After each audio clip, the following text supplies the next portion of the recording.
Hello everyone, so welcome back to my series Courtroom Guide for Juniors episode 2। तो आज की series में हम बहुत बेसिक सा टॉपिक कवर कर रहे हैं कि what is the difference between inspection and certified copies. So inspection और सर्टिफाइड कॉपीज क्या होता है, क्यों करना जरूरी है, इसका पर्पस क्या है, आप इसको फाइल कैसे करते हो और आपको कौन से डॉक्यूमेंट्स इसमें चाहिए होते हैं। तो जब भी हम इंस्पेक्शन की बात करते हैं ना, इंस्पेक्शन वर्ड से आपको क्या समझ में आता है कि आप किसी चीज को इंस्पेक्ट कर रहे हो, आप किसी चीज को ढूंढोगे, ठीक है, आप किसी चीज को इंस्पेक्ट करोगे। तो इंस्पेक्शन जो होती है ना वो एक कोर्ट फाइल की होती है। अब हमारे एडवोकेट्स के पास जो फाइल होती है वो फोटोकॉपीज होते हैं जो हमने कोर्ट में फाइल किया होता है। बट जो हमने कोर्ट में ओरिजिनल डॉक्यूमेंट्स फाइल किए हैं या दूसरी पार्टी ने, ऑपोजिट साइड ने क्या फाइल किया है, वो प्रॉपर एक रिकॉर्ड जो होता है वो कोर्ट फाइल में होता है। कभी कभी ऐसा होता है कि कुछ चीजें हम एडवोकेट से मिस हो जाती हैं, कुछ डॉक्यूमेंट्स मिस हो जाते हैं, या दूसरी साइड ने ये चीज फाइल की है नहीं की है, वकालतनामा फाइल किया है नहीं किया है, एफिडेविट फाइल किया है नहीं किया है, हमें वो इन्फॉर्मेशन नहीं मिल पाती। तो उस कोर्ट फाइल को फिर हम इंस्पेक्ट करते हैं ये जानने के लिए, अपनी क्वेरीज को दूर करने के लिए। तो आप उसको इंस्पेक्ट कैसे करोगे, तो इसका मीनिंग तो यही है कि इंस्पेक्ट करना फाइल को। पर्पस क्या है कि हमारे से कोई चीज स्किप हो गई है या हमारी सी कोई ऐसी चीज है जो हमें ऑपोजिट साइड की जाननी है कि उन्होंने क्या फाइल किया है, जो अभी तक हमारे पास रिसीव नहीं हुई या हमसे मिसप्लेस हो गई, तो आप उसको इंस्पेक्ट करोगे, that is the purpose. Thirdly, आप इसको फाइल कैसे करते हो। अब फाइल करने के लिए ना एक फॉर्म आता है, ठीक है। इंस्पेक्शन फॉर्म में कोर्ट फीस लगती है 5 रुपीज की, depending upon court to court as well. Generally 5 rupees की लगती है, कहीं कहीं पे 2 रुपीज की भी लगती है। तो इसमें आपको क्या करना होता है, डिस्ट्रिक्ट कोर्ट में आप उस फॉर्म को लोगे, आपको कोई भी कोर्ट की स्टेशनरी शॉप से इंस्पेक्शन फॉर्म मिल जाएगा, ऑनलाइन भी अवेलेबल होता है, उसका प्रिंट निकाल सकते हो। उसमें कुछ नहीं होता, उसमें बस लिखना होता है कि मैटर का नाम क्या है, दिस वर्सेस दिस। जैसे कि सपोज मान लो ये फॉर्म है, ठीक है, इसमें होगा इन मतलब मैटर दिस वर्सेस दिस, ठीक है।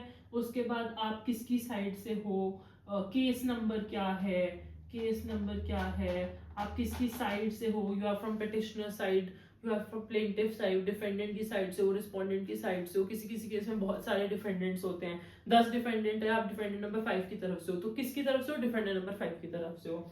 उसमें एडवोकेट का सिग्नेचर चाहिए होता है, मतलब कि जिनका नाम ऑलरेडी वकालतनामा में मेंशन होता है उनका सिग्नेचर चाहिए होता है।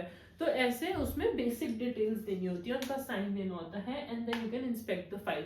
अब इस फॉर्म को भरने के बाद डिस्ट्रिक्ट कोर्ट में आपको क्या करना होता है, you have to go to the court. जिस कोर्ट में, जिस जज के सामने, जिस जज के सामने, जिस कोर्ट में ये मैटर ऑलरेडी चल रहा है, उस कोर्ट में आपको जाके ये इंस्पेक्शन का फॉर्म, वैसे तो जो प्रैक्टिकल प्रोसीजर है वो ये है कि आप जज के सामने मेंशन करते हो कि this matter is going on, I am from this side, I am from applicant side, I am from petitioner side, I want to inspect the file. तो जज उसको उस फॉर्म पे साइन करके देते हैं। बट थोड़ी यूजुअल प्रैक्टिस क्या है डिस्ट्रिक्ट कोर्ट में कि आप जो रीडर होते हैं उनको आप ये फॉर्म पकड़ा सकते हो और वो आपको जज से साइन करवा के दे देते हैं।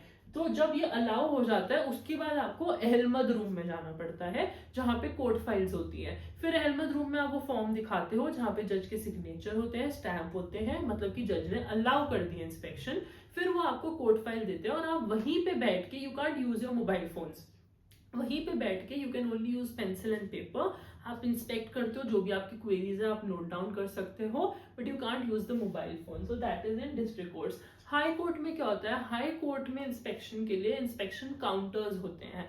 तो वहां पे आपको फॉर्म, आप उसके लिए कोर्ट में नहीं जाते हो, आप उसी फॉर्म को इंस्पेक्शन काउंटर पे फाइल करते हो। वहां पे वो आपको टाइम एंड डेट बताएंगे कि आप किस टाइम पे आओ इंस्पेक्शन करने के लिए। वहां पे इंस्पेक्शन रूम्स अलग बने हुए होते हैं, नॉट अहलमद रूम्स, इंस्पेक्शन रूम्स बने हुए होते हैं। वहां पे आपको एक टाइम दिया जाता है कि इस टाइम पे आके आप फाइल को इंस्पेक्ट कर सकते हो, वहां पे आप जाके फाइल को इंस्पेक्ट कर सकते हो। Again mobile phones are not used, pencil and paper can be used, not even pens.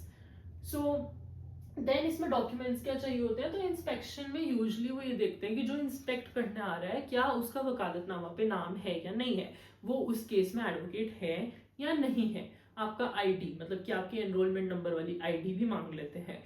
अगर आपका वकालतनामा पे नाम नहीं है तो इट्स प्रेफरेबल कि आप अपने सीनियर से एक ऑथराइजेशन लेटर बनवाओ कि this person on my behalf is going to inspect the file and my name is on the वकालतनामा. So this is required.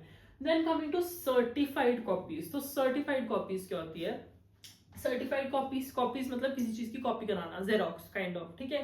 तो अब जो आपने फाइल में इंस्पेक्ट करना था, आपको लग रहा है कि ये तो बहुत बड़ा ऑर्डर है, इतना तो मेरे को याद ही नहीं रहेगा, मैं लिख नहीं पाऊंगा, मैं ये ऑर्डर की सर्टिफाइड कॉपी निकलवा लेता हूँ. तो किसी भी फाइल में से कोई डॉक्यूमेंट की कॉपी निकलवाने को सर्टिफाइड कॉपी बोलते हैं.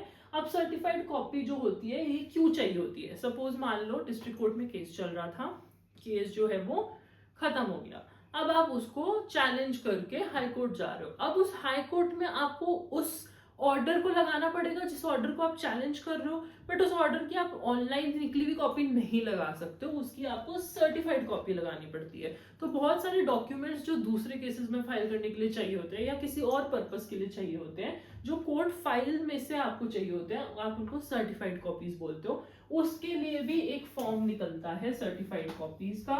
उसमें भी यही सब होता है कि कौन सा मैटर है, केस नंबर क्या है, आप किसकी तरफ से हो, फॉर्म पे उसकी कोर्ट फीस लगती है, again depending upon different courts. उसके बाद इसमें ना आपको थोड़े पैसे देने पड़ते हैं. तो सपोज मान लो कि depending upon the number of pages, if your number of pages is less, उतने ही कम आपको पैसे देने पड़ेंगे. अगर आपके नंबर ऑफ पेजेस ज्यादा है then you have to pay more. So they take a advance. Suppose if your number of pages are too much, like 300, 400, they'll take an advance of 300, 400 and then they'll count the pages. तो जब आप वो certified copy का form submit करने जाओगे ना, तो इनके फाइलिंग काउंटर्स होते हैं both in district courts and high courts. तो इनके फाइलिंग काउंटर्स होते हैं, वहां पे जाके आप फॉर्म सबमिट करते हो. वहां पे वकालतनामा वगैरह वो कुछ डॉक्यूमेंटेशन नहीं पूछते हैं, बस ये पूछते हैं कि आप किसकी साइड से फाइल कर रहे हो. तो वहां पे आपको जब आप फाइल करते हो तब वहां पे आपसे थोड़ा सा एडवांस लिया जाता है, जो कि वो नोट डाउन करते हैं.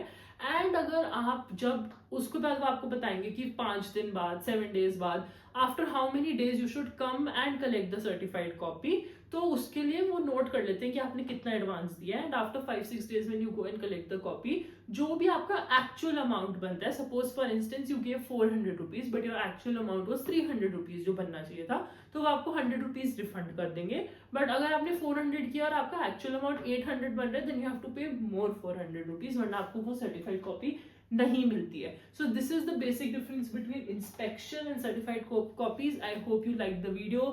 Please press the like and subscribe button for more such videos.